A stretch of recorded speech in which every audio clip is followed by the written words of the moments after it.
El aroma a tiempo detenido impregnaba el pequeño taller. Era una mezcla densa de cuero antiguo, pegamento de encuadernador y la fragancia seca del papel que se deshace. Elara Vargas, con sus 23 años suspendidos en aquel aire anacrónico, deslizaba la yema de su dedo por el lomo agrietado de un volumen del siglo XVII.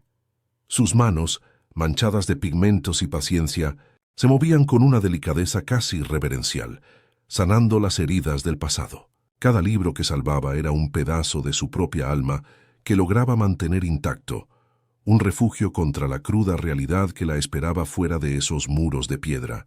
La luz dorada que se filtraba por la única ventana alta dibujaba un halo a su alrededor, convirtiéndola en una figura de otro tiempo, una guardiana de historias que no se atrevía a vivir la suya propia, aplastada bajo el peso de un amor que era, a la vez, su mayor devoción y su más pesada condena. ¿Qué secreto se esconde tras la delicadeza de sus manos y la tristeza de su mirada? Si quieres descubrirlo, quédate hasta el final. Te invito a suscribirte al canal y a comentar desde dónde nos estás viendo. Continuamos.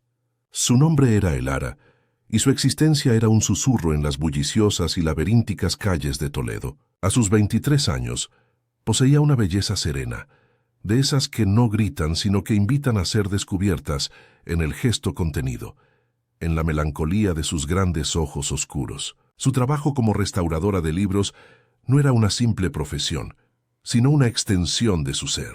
Era la única forma que conocía de imponer orden en el caos, de dar consuelo a lo roto. Se sentía más cómoda entre páginas que agonizaban que entre personas cuyas emociones le resultaban un idioma indescifrable y peligroso. Vivía atrapada en una rutina silenciosa, marcada por el cuidado de otros y la renuncia a sí misma, una vida que no había elegido, sino que le había sido impuesta por un destino cruel que la obligaba a sacrificar sus propios sueños en el altar de la responsabilidad familiar.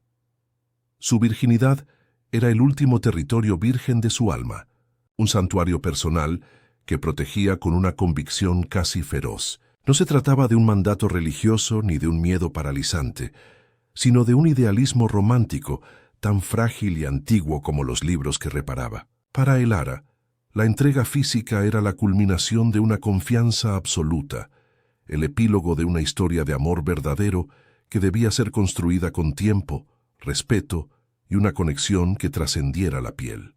Era un capítulo que, en su vida suspendida, nunca había tenido la oportunidad de empezar. Mientras sus amigas coleccionaban experiencias y desamores, ella coleccionaba silencios y anhelos, guardando intacta la única parte de sí misma que el mundo aún no le había exigido, el único tesoro que sentía verdaderamente suyo, un lienzo en blanco, esperando al artista adecuado en un mundo que solo parecía ofrecerle contratos y transacciones. La verdadera ancla que la mantenía inmóvil era su hermano menor, Leo. Una enfermedad degenerativa implacable y sinuosa se había ido apoderando de su cuerpo, dejando su mente brillante atrapada en una prisión de músculos que se negaban a obedecer. La única esperanza residía en un tratamiento experimental en el extranjero, una luz costosísima al final de un túnel oscuro. Cada factura médica, cada consulta, era un nuevo eslabón en la cadena que ataba a Elara a ese taller. El amor que sentía por él era un océano profundo e incondicional, pero también era una corriente que la arrastraba, ahogando cualquier posibilidad de futuro propio.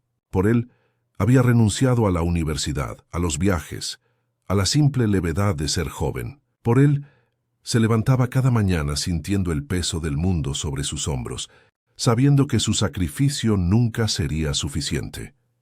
El taller de restauración, heredado de su abuelo, era a la vez su refugio y su celda. Ubicado en una callejuela empedrada, donde el sol apenas se atrevía a entrar, el espacio olía a historia y a estancamiento. Las herramientas, ordenadas con una precisión obsesiva, colgaban de las paredes como instrumentos de una cirugía delicada.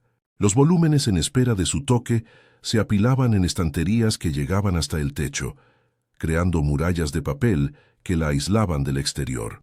A través del cristal polvoriento de la ventana, Elara veía pasar fragmentos de vidas ajenas, risas de turistas, parejas cogidas de la mano, el murmullo de un mundo vibrante del que ella no formaba parte. Se sentía como uno de sus libros, un objeto precioso y olvidado en una estantería, esperando a que alguien lo abriera y leyera la historia que contenía.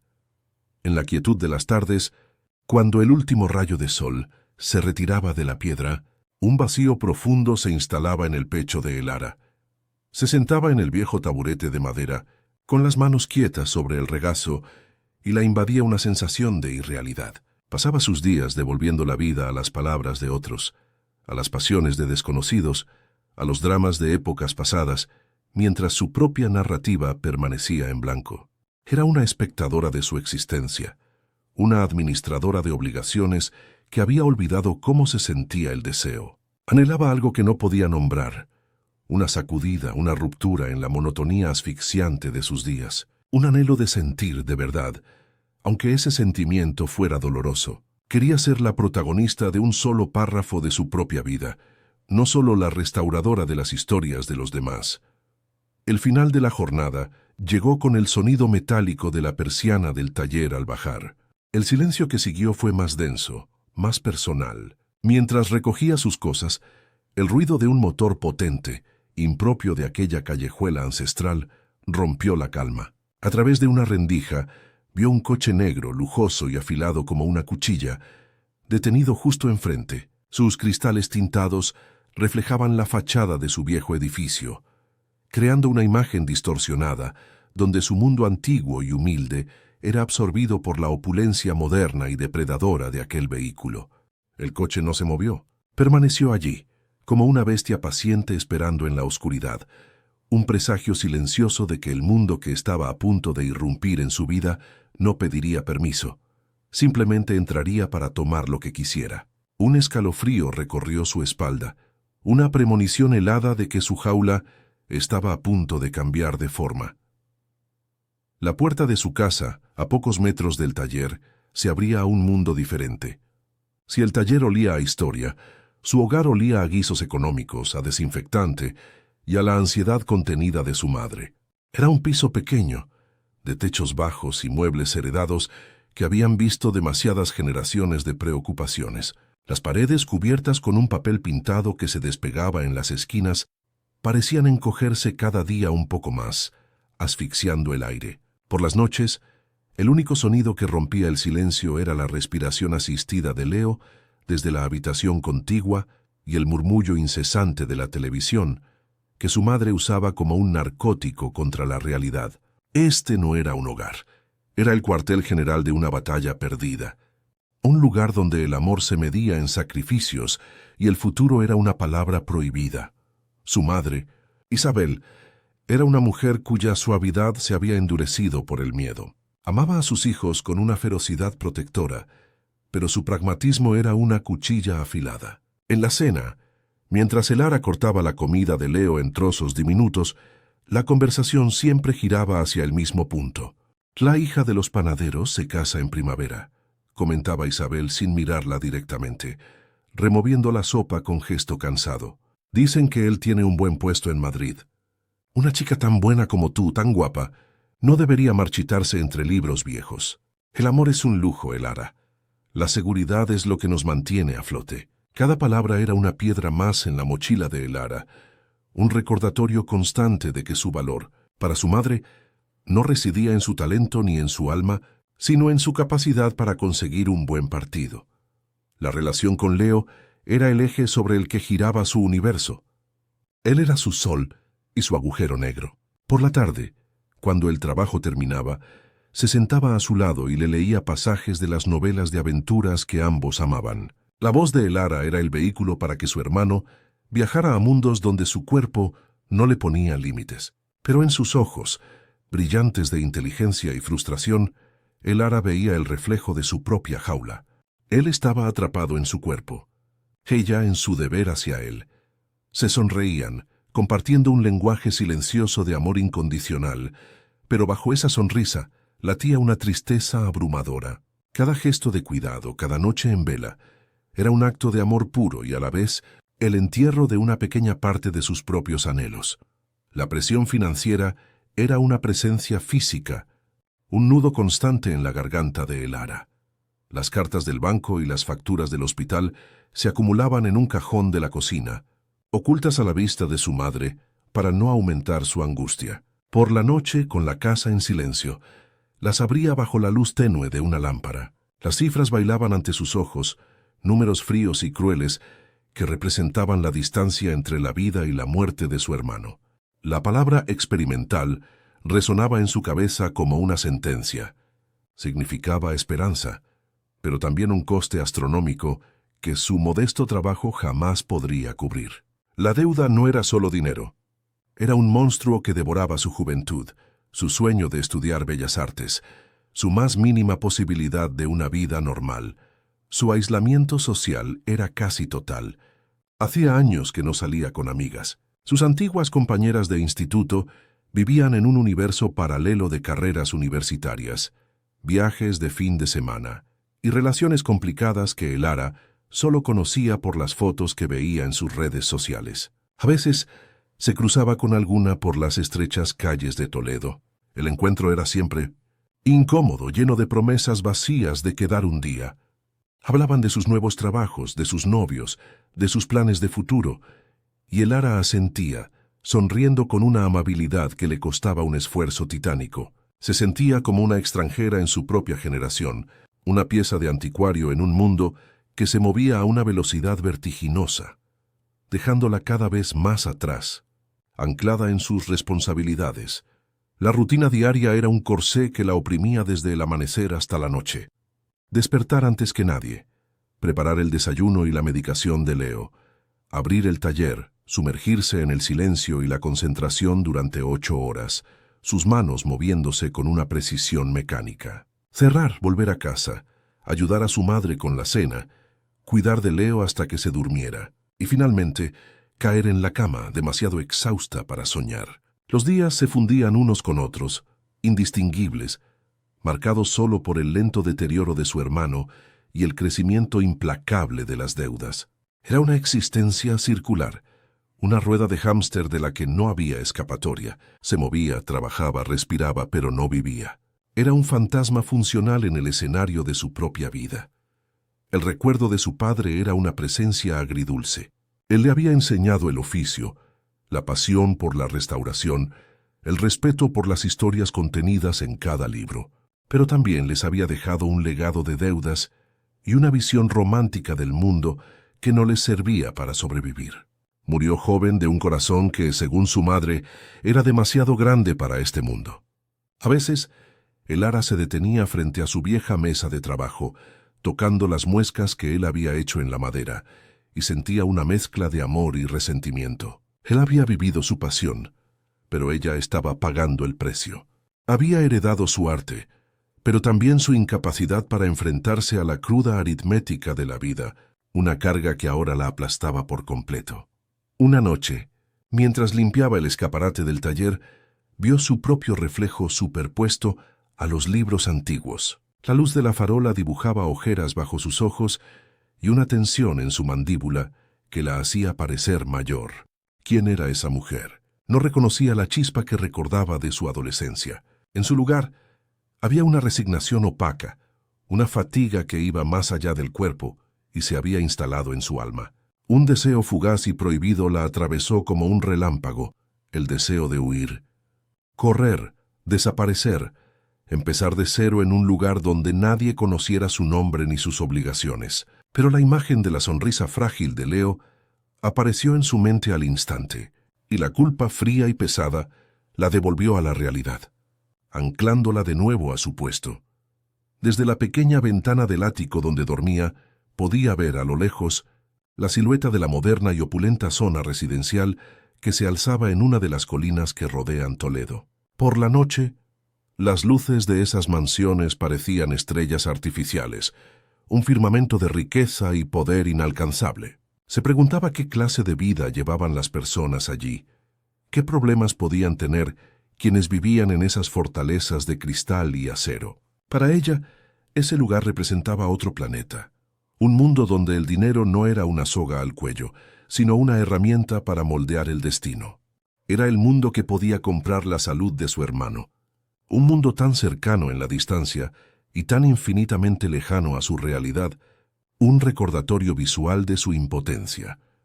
El golpe final llegó en forma de una llamada telefónica. Era el administrador del hospital suizo donde se realizaba el tratamiento. Su voz, cortés pero firme, le informó de que el plazo para el primer pago estaba a punto de expirar. Si no realizaban el depósito en 2 semanas, la plaza de Leo sería asignada a otro paciente en la lista de espera. El teléfono temblaba en la mano de Lara. 2 semanas, 14 días, para conseguir una suma de dinero que parecía una fantasía. El aire abandonó sus pulmones. El pasillo de su casa se volvió claustrofóbico. Las paredes se cerraron sobre ella. La desesperación, que hasta entonces había sido un murmullo constante, se convirtió en un grito ensordecedor en su interior. Ya no había tiempo. La jaula se había cerrado y las opciones se habían extinguido. La carta llegó una mañana de martes, rompiendo la sagrada monotonía del taller. No era una factura ni una notificación del banco. El sobre, de un color crema grueso y pesado, no llevaba sello, sino que fue entregado en mano por un hombre de traje oscuro que esperó en silencio a que Lara lo cogiera. Dentro, una única cartulina con una dirección impresa en una tipografía elegante y minimalista, seguida de una fecha y una hora para el día siguiente. No había remitente, ni una sola palabra de explicación. Era una orden disfrazada de invitación. Lara sintió un escalofrío que nada tenía que ver con la humedad de los muros de piedra. Aquel papel era un artefacto de otro universo. Un mundo de poder silencioso y expectativas implícitas que, por alguna razón desconocida y aterradora, había puesto sus ojos en ella, la chica invisible que vivía entre fantasmas de papel. Al día siguiente, a la hora indicada, el mismo coche negro que había visto días atrás la esperaba al final de su callejuela. El chofer, el mismo hombre del sobre, le abrió la puerta sin decir una palabra. El interior del vehículo la engulló en un silencio acolchado y un olor a cuero nuevo y a dinero. Mientras el coche ascendía sin esfuerzo por las colinas que rodeaban Toledo, Lara veía su ciudad encogerse a través del cristal tintado. Las torres de las iglesias, las murallas, el laberinto de calles que conformaban su jaula dorada, se convertían en una maqueta, un mundo antiguo y frágil observado desde una cápsula de modernidad inexpugnable. Se sentía arrancada de su realidad, transportada a un juicio cuyo veredicto desconocía. Apretó las manos en su regazo, sus nudillos blancos contra la tela de su único vestido decente, un ancla de humildad en un océano de opulencia. La mansión no era una casa, era una declaración de poder, una estructura de cristal, acero negro y hormigón pulido, que se aferraba al borde del acantilado, desafiando la gravedad y la historia. Dominaba el paisaje, con vistas panorámicas de la ciudad antigua, que la hacían parecer un juguete a sus pies. No había jardines cálidos ni detalles acogedores. Todo era geometría, líneas rectas y una frialdad calculada que parecía repeler la vida. Lara caminó por un pasillo de paredes de cristal que la hacían sentir expuesta, vulnerable, como un espécimen bajo un microscopio. El único sonido era el eco de sus propios pasos sobre el mármol, un ritmo nervioso que delataba el galope de su corazón. Aquel lugar no estaba hecho para vivir, sino para observar el mundo sin ser tocado por él, una fortaleza perfecta para un rey en el exilio. Y allí estaba él, de espaldas a ella, frente a un ventanal que ocupaba toda la pared. Damián Alarcón, su silueta, recortada contra la luz del atardecer, era impecable, vestida con un traje a medida que parecía una segunda piel. No se giró de inmediato, se tomó su tiempo, un sutil ejercicio de poder que la obligó a estudiar la tensión en sus hombros, la quietud depredadora de su postura. Cuando finalmente se volvió, Lara contuvo el aliento.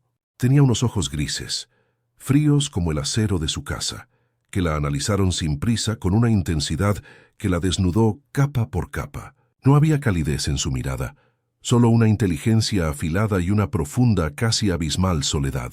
Era el hombre más atractivo y a la vez más peligroso que había visto en su vida. Una contradicción viviente que la fascinaba y aterrorizaba a partes iguales. Sin una palabra de saludo, le hizo un gesto para que lo siguiera a un despacho. La habitación era una extensión de él, minimalista, ordenada hasta un extremo inhumano, y dominada por una enorme mesa de madera oscura que parecía un altar de sacrificios. No había fotos, ni libros, ni un solo objeto que revelara algo personal. Era el santuario de un hombre que había erradicado cualquier rastro de desorden o sentimentalismo de su vida. Se sentó detrás de la mesa un rey en su trono y le indicó a Elara la silla de enfrente. El espacio entre ellos se sentía como un abismo insalvable. El silencio se estiró, denso y cargado de una tensión que Elara podía sentir en la piel, como la electricidad estática antes de una tormenta. Estaba atrapada en su territorio, bajo sus reglas, esperando la primera jugada. Elara Vargas, dijo por fin. Su voz era grave, controlada, desprovista de cualquier inflexión. Sonó como si leyera un expediente, no como si se dirigiera a una persona. 23 años, restauradora de libros, hija de Isabel y Ricardo Vargas, fallecido, hermano Leonardo Vargas, diagnosticado con atrofia muscular espinal tipo 2. Las deudas de su familia ascienden a 112.000 euros, sin contar el coste del tratamiento experimental en Suiza, que requiere un depósito inicial de 250.000. Cada dato era un golpe, una violación a su intimidad. La había investigado, desmenuzado su vida, convertido su dolor en una serie de cifras sobre un papel. Elara sintió una oleada de ira y humillación. No era una invitada, era un activo, un problema con una solución que él, evidentemente, ya había calculado. Sé lo que necesita, continuó Damián, juntando las yemas de los dedos sobre la mesa. Su mirada era directa, implacable. Y yo necesito algo que usted posee. Le propongo un acuerdo, señorita Vargas, un contrato. Yo liquido todas sus deudas, todas, y cubro la totalidad del tratamiento de su hermano de por vida en la mejor clínica del mundo. Garantizo su futuro y el de su familia. No volverán a preocuparse por el dinero nunca más. Hizo una pausa, dejando que el peso de sus palabras la aplastara. Elara lo miraba sin poder respirar, el corazón latiendo con una violencia sorda en sus oídos. ¿Qué podía querer él de ella? ¿Qué podía tener ella, una chica insignificante, que un hombre como él no pudiera simplemente comprar? La respuesta, cuando llegó, fue más brutal de lo que jamás hubiera podido imaginar. A cambio, dijo con la misma frialdad clínica, quiero su virginidad. Quiero que conciba un hijo mío, un heredero. El mundo de Elara se detuvo. Las palabras flotaron en el aire estéril de la oficina, obscenas, monstruosas. Sintió que el suelo se abría bajo sus pies. Todo lo que ella era, su idealismo, su último reducto de pureza, el santuario de su alma, acababa de ser tasado y puesto sobre la mesa como una pieza de carne. Era una profanación, un acto de una arrogancia tan colosal que la dejó sin aire. Pero entonces, por una fracción de segundo, vio algo más en sus ojos grises. Detrás de la coraza de poder, vislumbró una grieta, un destello de desesperación cruda, una súplica rota y antigua que no encajaba con el hombre que tenía delante. Era la mirada de alguien tan atrapado como ella, aunque su jaula fuera de oro. El no salió de sus labios como un susurro ahogado, pero cargado con toda la fuerza de su dignidad herida. Se puso de pie, con las piernas temblando, sintiendo la necesidad de huir de aquella habitación, de aquel hombre, de aquella propuesta que manchaba todo lo que ella era. Se dio la vuelta para marcharse, esperando que él la detuviera, que insistiera, que la forzara. Pero Damián permaneció en silencio. Justo cuando ella alcanzaba la puerta, su voz la detuvo. No con una orden, sino con una constatación tranquila y letal. La plaza en la clínica suiza expira en 13 días, señorita Vargas. El tiempo es un lujo que ni usted ni yo podemos permitirnos. Mi oferta seguirá en pie. No era una amenaza, era una sentencia. La dejó ir, sabiendo que acababa de colocar el peso de la vida de su hermano directamente sobre sus hombros. El viaje de vuelta fue un descenso a los infiernos. El lujo del coche ahora le resultaba asfixiante, el silencio una tortura. Cuando el chófer la dejó de nuevo en su callejuela, Elara sintió que regresaba de otro planeta. Pero la realidad ya no era la misma. El aroma familiar del cuero y el papel de su taller ahora olía a sacrificio. Las paredes de su casa, que antes eran su refugio, ahora le parecían los barrotes de una celda que se estrechaba. Vio a su madre contando las monedas en la cocina, escuchó la respiración dificultosa de Leo desde su habitación. Y la proposición de Damián Alarcón dejó de ser un insulto para convertirse en un eco monstruoso y persistente en su mente. Ya no era una pregunta sobre su honor, sino una elección imposible entre su alma y la vida de su hermano. La tormenta acababa de empezar. Los días que siguieron a la propuesta de Damián Alarcón se convirtieron en un purgatorio de vigilia para Elara. El tiempo, que antes era su aliado en la paciente restauración de los libros, se había vuelto un enemigo, un tic-tac incesante que marcaba el avance de la enfermedad de Leo y la cuenta atrás de su propia dignidad. El aroma a cuero y papel en el taller ya no la reconfortaba. Ahora le olía a sacrificio, a la moneda con la que tendría que pagar la vida de su hermano. Intentaba concentrarse en el delicado trabajo de coser un lomo de piel, pero sus manos temblaban. Cada puntada era un pensamiento, cada nudo una duda. La imagen de los ojos grises de Damián, fríos y desesperados a la vez, se había grabado a fuego en su mente, una presencia fantasmal que la observaba desde cada rincón oscuro de su existencia suspendida. Por su parte, Damián se mantuvo en un silencio sepulcral. No hubo llamadas, ni mensajes, ni más sobres color crema. Era un cazador paciente, que había puesto su trampa y ahora esperaba, sabiendo que la desesperación de su presa haría el resto del trabajo. Este silencio era una forma de tortura más refinada y cruel que cualquier insistencia. Le otorgaba a Elara la ilusión de una elección, cuando en realidad solo le había entregado la soga y esperaba que ella misma se la pusiera al cuello. En su fortaleza de cristal, rodeado de un lujo que lo aislaba del tacto humano, él también estaba atrapado. La maldición de su familia era su propia enfermedad degenerativa, una que no atacaba el cuerpo sino el alma, y creía, con la fe ciega de los desesperados, que la pureza de Elara era el único tratamiento experimental que podría salvarlo. La grieta por la que la realidad se filtró con una violencia inusitada fue una llamada del médico de Leo. No era una emergencia, pero su voz contenía una urgencia contenida. Habló de una ligera pero constante degeneración en las pruebas de función pulmonar, de la importancia de no demorar más el tratamiento. Cada palabra técnica era un martillazo en el pecho de Elara. La abstracción de la oferta de Damián se desvaneció, reemplazada por la imagen concreta de la respiración de su hermano, volviéndose más débil, más superficial. Esa noche, mientras observaba a Leo dormir, con el suave silbido del respirador como única banda sonora de su amor y su miedo, lo supo. No podía permitir que su idealismo romántico, su santuario personal, se convirtiera en la tumba de su hermano. El sacrificio ya no era una opción, era una sentencia que debía aceptar. Con manos que no le pertenecían, marcó el número que había en la tarjeta que Damián le había dejado sobre la mesa. No sabía qué iba a decir. No llamaba para aceptar, no todavía. Llamaba para entender, para mirar al monstruo a los ojos una vez más y encontrar al hombre que se escondía detrás. Necesitaba que aquello fuera algo más que una transacción comercial. Su voz, cuando él respondió al primer tono con un seco «sí», se sonó extraña, lejana. «Soy Elara Vargas», dijo, y el simple hecho de pronunciar su nombre ante él se sintió como una rendición. «Necesito volver a verle». No hubo sorpresa ni triunfo en la voz de Damián. Solo una pausa calculada antes de responder. «Mañana, a las 4, en el jardín del Museo del Greco. Estaré esperando». Y colgó, dejándola con el eco de una cita que se sentía como el preludio de su propia ejecución. El jardín del Museo del Greco era un oasis de silencio y belleza en el corazón de Toledo.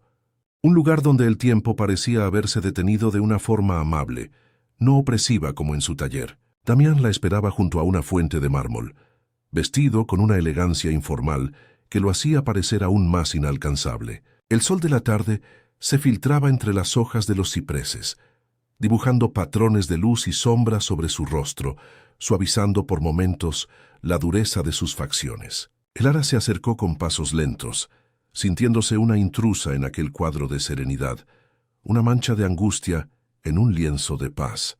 Él no sonrió al verla, pero en sus ojos grises había una intensidad que la recorrió por completo, una mezcla de análisis y una curiosidad casi impropia de él, como si estuviera viendo a una criatura exótica por primera vez. Él no mencionó el contrato. En su lugar, Comenzó a hablar de las pinturas del Greco, de su uso del color para expresar el alma, de la tensión entre lo terrenal y lo divino en sus lienzos.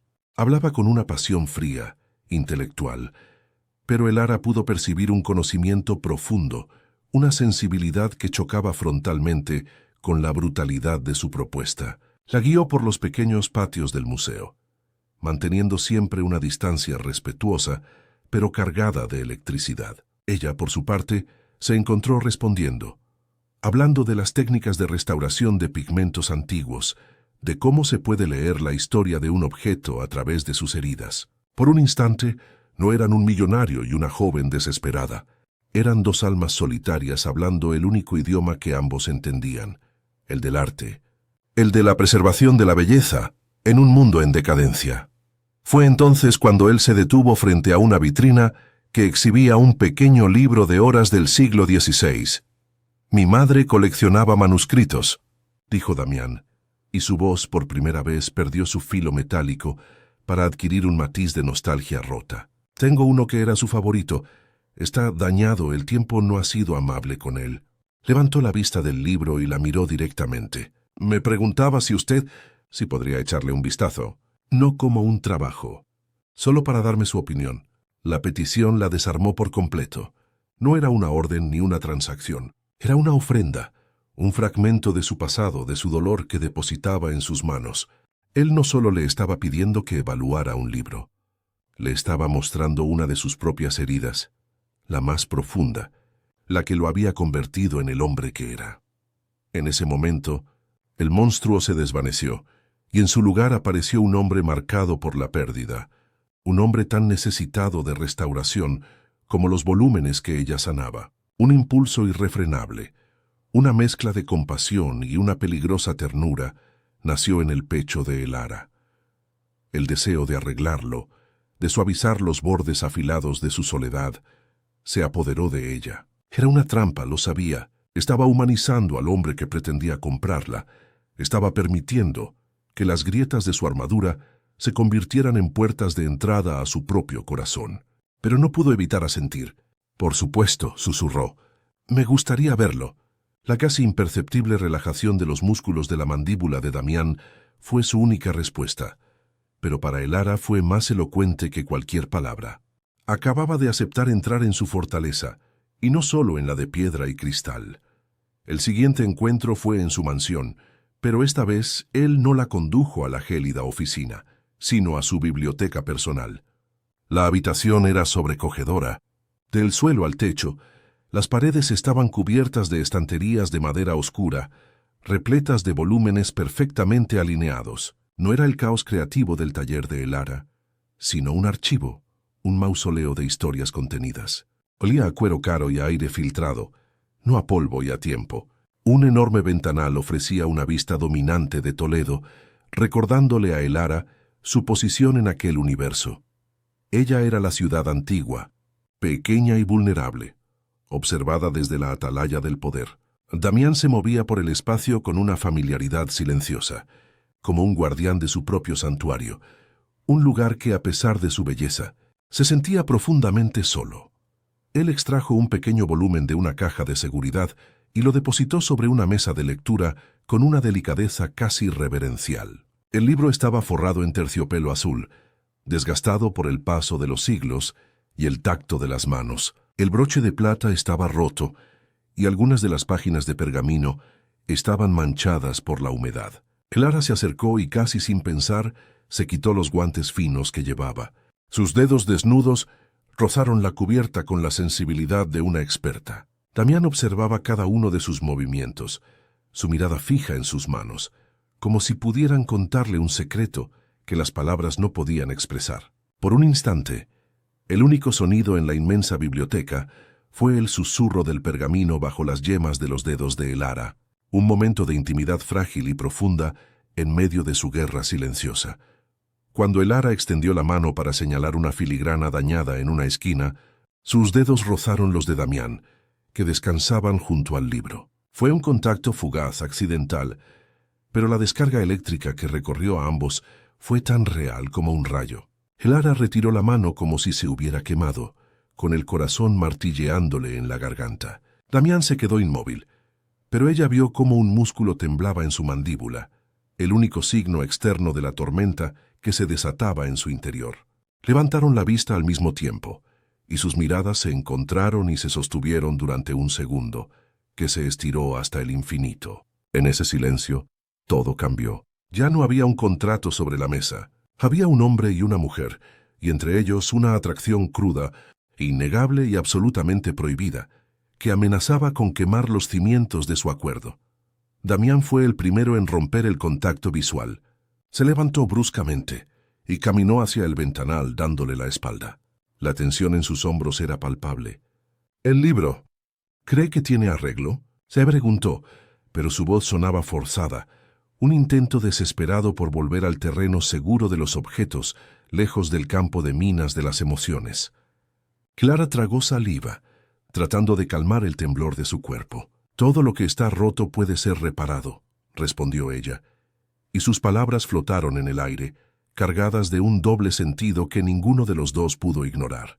No hablaban solo del libro, hablaban de ellos, de sus almas rotas, de la imposible posibilidad de que uno pudiera ser la salvación del otro, y a la vez su destrucción definitiva. La biblioteca, antes un santuario, se había convertido en una jaula donde su deseo mutuo aleteaba desesperadamente. A partir de ese día, sus encuentros se volvieron más frecuentes y menos definidos. Damián encontraba excusas para verla.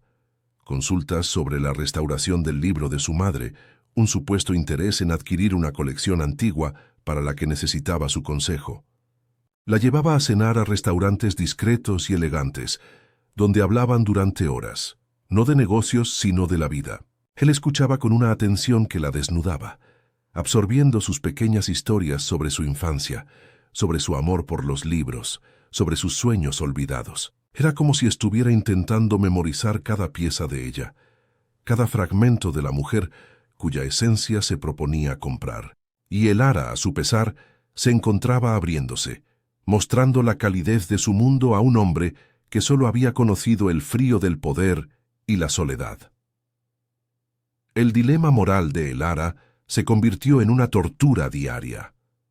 El hombre que le había hecho la proposición más humillante de su vida era el mismo que ahora la miraba con una vulnerabilidad que la conmovía, el mismo cuya presencia silenciosa empezaba a anhelar en la soledad de sus noches. El deseo, una fuerza que siempre había mantenido a raya, florecía en su interior como una flor venenosa y hermosa. Deseaba su mirada, su voz grave, la tensión eléctrica que vibraba entre ellos.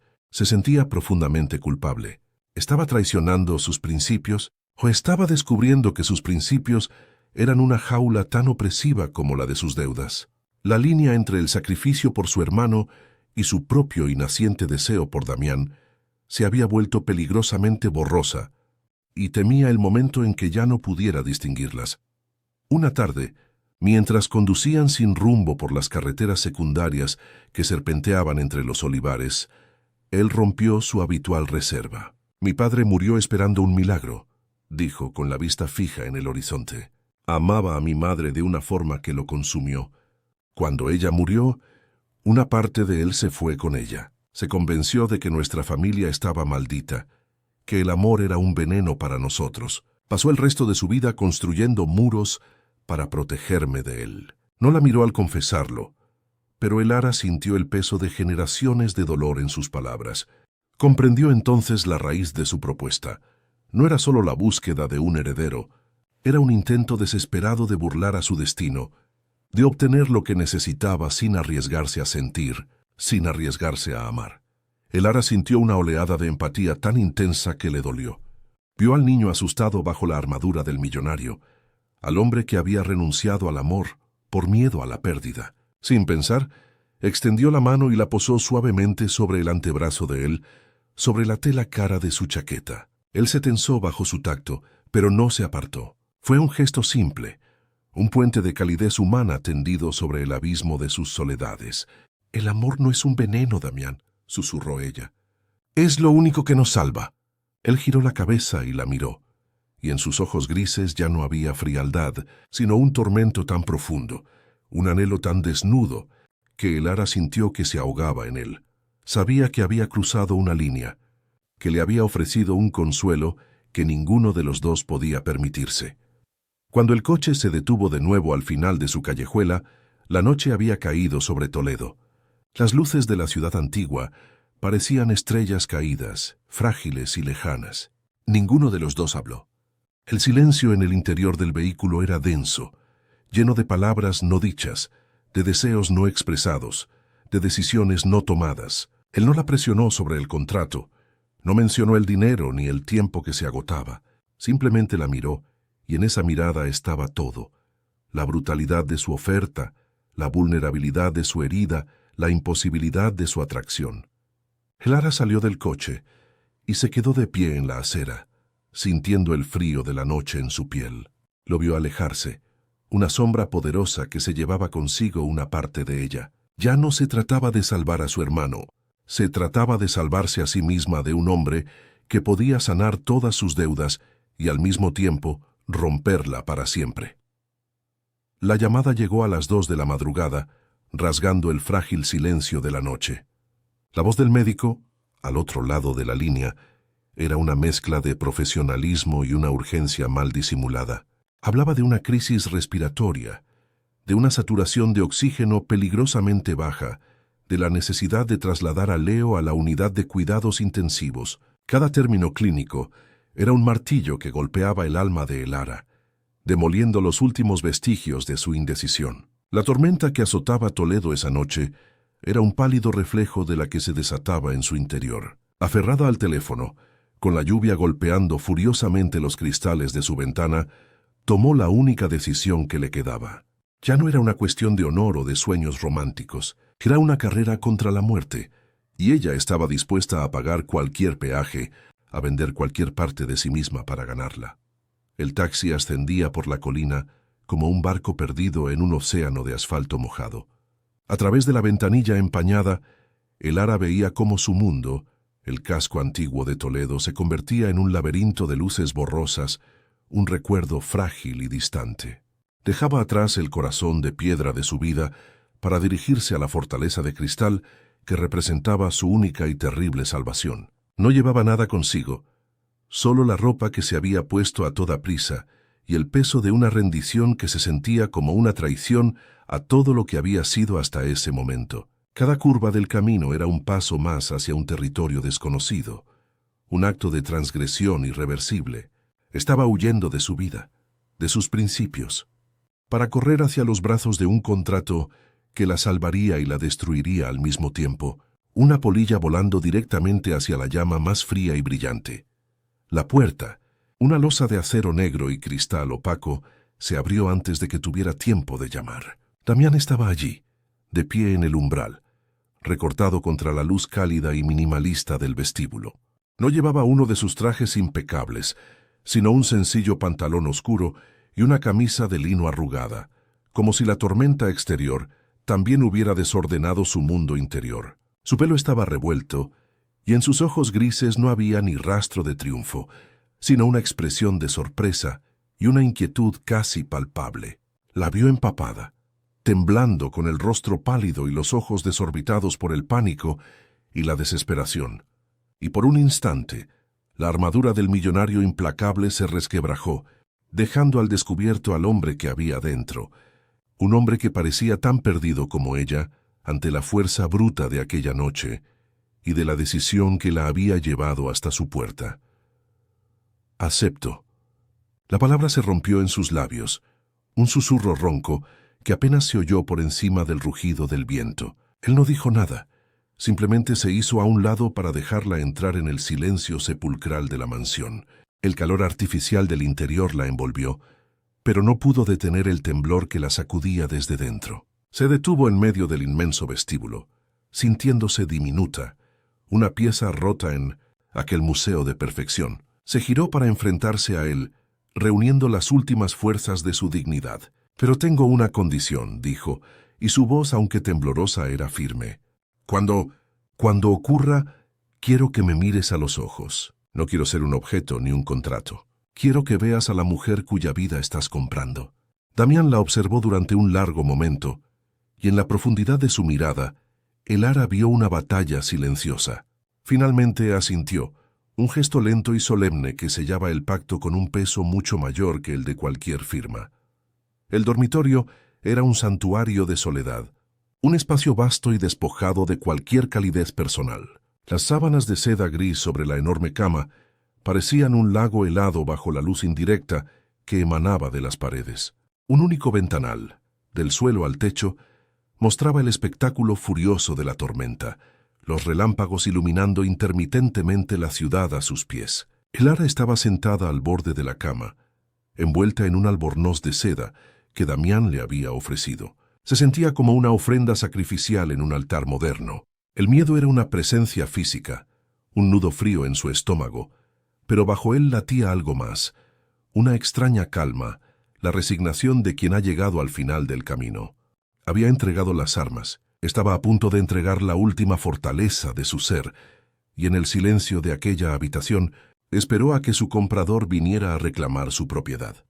Cuando Damián entró, ya no era el magnate que imponía su voluntad desde detrás de una mesa de caoba.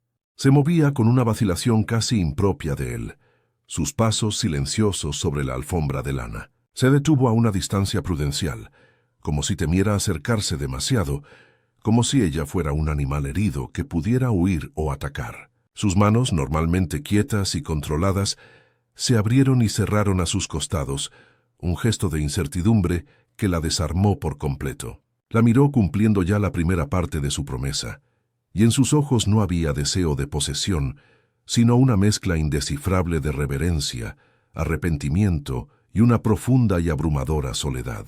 No se acercó a ella como a una posesión que había adquirido, sino como a un misterio que temía profanar, un enigma cuya belleza estaba a punto de romper para siempre. Su primer contacto no fue una caricia, sino una pregunta silenciosa.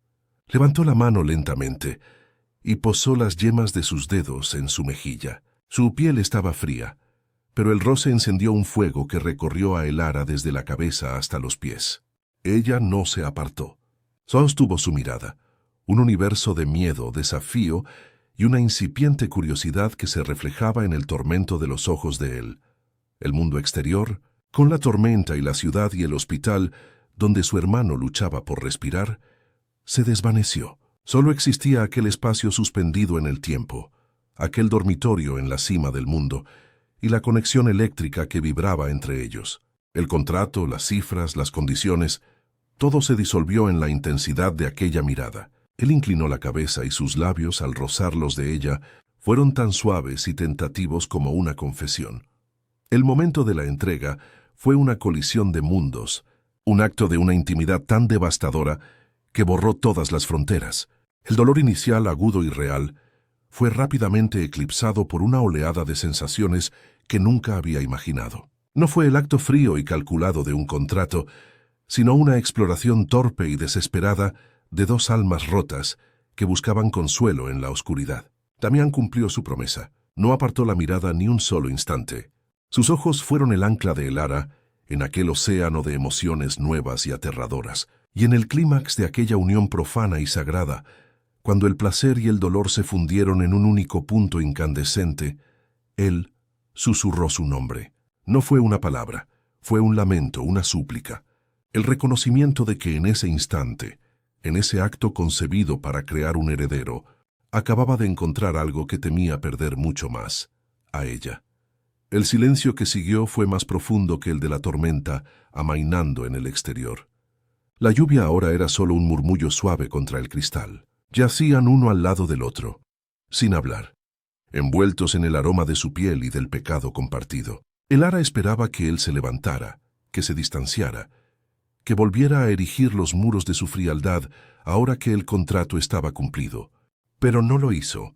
En lugar de eso, la atrajo hacia él, rodeándola con un brazo con una posesividad tierna y desconcertante. Apoyó la cabeza en su pecho, sintiendo el latido errático de su corazón, un tambor que delataba la tormenta que aún se libraba en su interior. Se sintió vacía y al mismo tiempo extrañamente completa.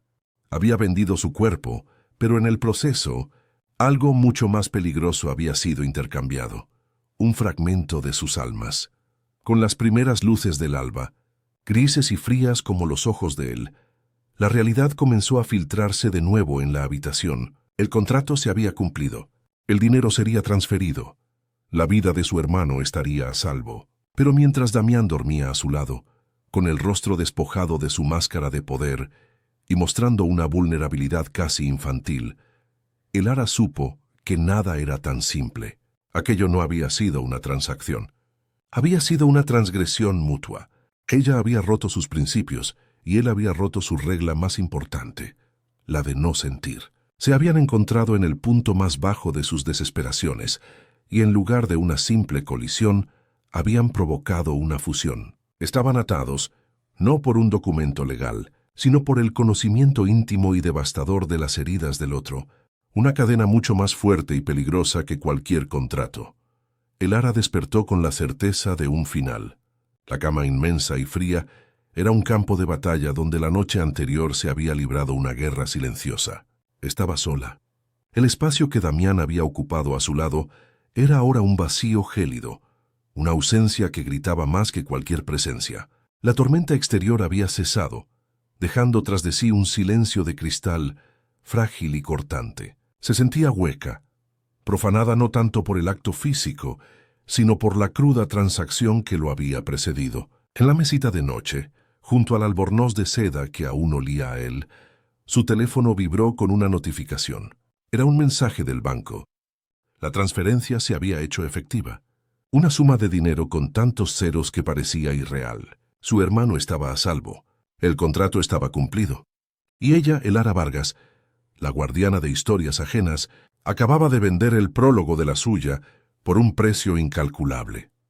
En su oficina, un santuario de orden y control que ahora se sentía como una celda, Damián contemplaba la ciudad despertar sin verla. No había rastro de triunfo en su rostro, solo el agotamiento de un hombre que ha ganado una guerra para descubrir que ha perdido el alma. La noche se repetía en su mente en un bucle tortuoso. No las imágenes del acto, sino las sensaciones. La textura de su piel bajo sus dedos, el temblor de su cuerpo, el sonido de su propio corazón desbocado y, sobre todo, la mirada de ella, unos ojos que no lo acusaban, sino que lo veían, que atravesaban sus defensas con una honestidad brutal. Había susurrado su nombre, un desliz, una grieta en la armadura que había tardado una vida en construir. La antigua maldición de su familia ya no era una superstición, sino una amenaza tangible. Había buscado un heredero para romperla, pero al tocar a Elara, al sentir por primera vez en su vida la aterradora posibilidad del amor, sentía que acababa de invocarla. El viaje de regreso fue un descenso silencioso a una realidad que ya no le pertenecía. El chófer, impasible como siempre, la condujo por las mismas calles, pero para Elara todo había cambiado. El Toledo de piedra y leyenda que amaba ahora le parecía el escenario de su propia caída. Al entrar en su pequeño piso, el olor familiar a guiso y a desinfectante la golpeó como una bofetada. Su madre estaba en la cocina, con el rostro surcado por la preocupación y el insomnio. Cuando sus miradas se cruzaron, Elara vio una mezcla de alivio y una nueva y dolorosa suspicacia. Isabel no hizo preguntas sobre dónde había pasado la noche. No se atrevió. El abismo que se había abierto entre ellas estaba lleno de un secreto demasiado grande, de un dinero demasiado manchado. La salvación había llegado, pero había envenenado el aire del hogar que Elara había luchado por proteger. La llamada del hospital confirmó la victoria. El tratamiento de Leo estaba asegurado. Sería trasladado a Suiza en cuestión de días. Su madre rompió a llorar, un llanto de gratitud y agotamiento que resonó en el pequeño salón. Desde su habitación, Leo, con una sonrisa frágil pero luminosa, la miró. «Gracias, Elara», susurró con la voz que la enfermedad le estaba robando. «Eres mi heroína». Cada una de esas palabras fue una daga que se clavó en el corazón de Elara. Había salvado a su hermano, sí, pero se sentía todo menos una heroína. Se sentía como una impostora, una mártir cuyo sacrificio era un pecado inconfesable. No pudo sostener su mirada. La pureza de su gratitud era un espejo que le devolvía el reflejo de lo que había hecho, el eco del cuerpo de un extraño sobre el suyo, el precio oculto de aquel milagro que su familia celebraba con lágrimas de alegría. Los días se convirtieron en un exilio interior. Volvió al taller, a su refugio, pero las paredes de libros ya no la consolaban. Parecían juzgarla en silencio. Intentó trabajar, pero sus manos, aquellas que conocían el lenguaje de la paciencia y la curación, temblaban sobre el pergamino. Se sentía sucia, marcada por un acto que la había salvado y condenado a la vez. El aislamiento era absoluto. Estaba rodeada de su familia, pero separada de ellos por un muro de silencio. Era una extraña en su propia vida, una actriz interpretando el papel de la hija abnegada mientras por dentro se desmoronaba. La soledad que sentía ahora era más profunda que cualquier otra que hubiera conocido, porque era la soledad de quien se ha traicionado a sí misma, de quien ha descubierto que el precio de la supervivencia es, a veces, la propia alma. Mientras tanto, en su fortaleza de cristal, Damián se ahogaba en su propia soledad autoimpuesta. Se sumergió en el trabajo con una ferocidad casi maníaca, encadenando reuniones y decisiones implacables para acallar el ruido de su mente. Pero la noche siempre llegaba, y con ella el silencio, y en el silencio ella regresaba. El recuerdo de su aroma en las sábanas que se había negado a cambiar, la imagen de su vulnerabilidad, la forma en que sus ojos lo habían desafiado y perdonado en un mismo instante. Había diseñado su plan con la precisión de un cirujano, un intercambio limpio y sin emociones. Pero había subestimado el factor humano, la alquimia impredecible que se produce cuando dos soledades chocan. El deseo de volver a verla era una fiebre, una debilidad que lo aterrorizaba. Para combatirla, se volvió más frío, más inaccesible, reforzando los muros de su prisión dorada. Pasaron las semanas, y el cuerpo de Elara comenzó a hablar un lenguaje que su mente se negaba a aceptar. Una fatiga persistente que no se aliviaba con el descanso, una oleada de náuseas al percibir el olor del pegamento en el taller. La consecuencia de su contrato, la razón de su sacrificio, estaba dejando de ser una posibilidad abstracta para convertirse en una realidad biológica. La vida que crecía en su interior era un nudo de contradicciones. Era la salvación de su hermano y la prueba de su propia venta. El heredero de un millonario solitario y una parte de sí misma. Aquel ser diminuto y aún no formado era el ancla que la unía para siempre a Damián, un vínculo de carne y sangre mucho más poderoso e irrevocable que cualquier documento firmado, un recordatorio constante de la noche en que todo cambió. Su madre, Isabel, observaba en silencio. La gratitud inicial por el dinero milagroso se había agriado, transformándose en una ansiedad vigilante. Notaba la palidez de Elara, sus ojeras, la forma en que apartaba el plato en la cena. No se atrevía a formular la pregunta que la carcomía, pero sus miradas eran inquisidoras, cargadas de una sospecha que envenenaba el aire. «¿Te encuentras bien, hija?» «Has adelgazado», decía, y aunque las palabras eran de preocupación, el tono era de acusación. Elara se sentía bajo un microscopio, juzgada por la misma persona, por la que había sacrificado su integridad. La familia que había salvado se había convertido en su jurado silencioso, y el hogar en una sala de tribunal donde su crimen era inconfesable y su condena, la soledad. Una tarde, mientras la luz dorada se desvanecía en el taller, Elara sostenía el fragmento de un manuscrito medieval, una página que había sobrevivido a incendios y a siglos de abandono, y en su fragilidad vio un reflejo de sí misma. Había sido rota, sí, había sido utilizada, pero no estaba destruida. Una nueva fuerza, tranquila y feroz, comenzó a nacer en las ruinas de su antiguo yo. Era el instinto primario de protección hacia la vida que llevaba dentro, y por primera vez hacia sí misma. Ya no era la joven idealista que esperaba que la vida le sucediera. Había tomado una decisión imposible, había caminado a través del fuego y había sobrevivido. La vergüenza comenzó a ceder paso a una extraña forma de orgullo. Había pagado un precio terrible, pero lo había hecho en sus propios términos, y no permitiría que nadie, ni siquiera ella misma, la definiera únicamente por su cicatriz. La confirmación del embarazo, obtenida en una visita clandestina a una clínica en Madrid, fue como el golpe de un martillo que sellaba su destino. Ya no había vuelta atrás. Las cláusulas del contrato que había intentado olvidar resurgieron con una claridad brutal. Debía informarle. El número de Damián, guardado en su teléfono bajo un nombre falso, parecía quemarle en la mano. Marcarlo significaba reabrir la herida, volver a enfrentarse al hombre que era a la vez su salvador y su destructor. Pero también sintió un temblor que no era solo de miedo, sino de una peligrosa y prohibida expectación. La separación forzosa había terminado. Su historia, que debía haber concluido con una transferencia bancaria, estaba a punto de comenzar su segundo acto, uno en el que ya no era solo la víctima de un contrato, sino la madre del heredero de Damián Alarcón. Y eso, lo sabía, lo cambiaba todo. Si esta historia ha tocado tu corazón y quieres ser testigo de cómo Elara y Damián enfrentan las consecuencias de su pacto, te invito a suscribirte, darle a me gusta, compartirla y dejar un comentario contándonos qué crees que pasará ahora. El tiempo había pasado, tejiendo un velo de normalidad sobre el acto más transgresor de su vida. El vientre de Elara era ahora una promesa visible, una suave curva que alteraba la silueta de sus vestidos y el centro de gravedad de su universo. Había terminado de restaurar el libro de horas de la madre de Damián. Bajo sus dedos, el terciopelo azul había recuperado una sombra de su antiguo esplendor. El broche de plata volvía a cerrar con un suave clic, y las páginas manchadas contaban de nuevo sus historias sin las cicatrices de la humedad. Sanar aquel objeto, el único fragmento del alma de Damián que él le había confiado, se había convertido en un acto de sanación propia. Al cerrar la cubierta por última vez, lo supo.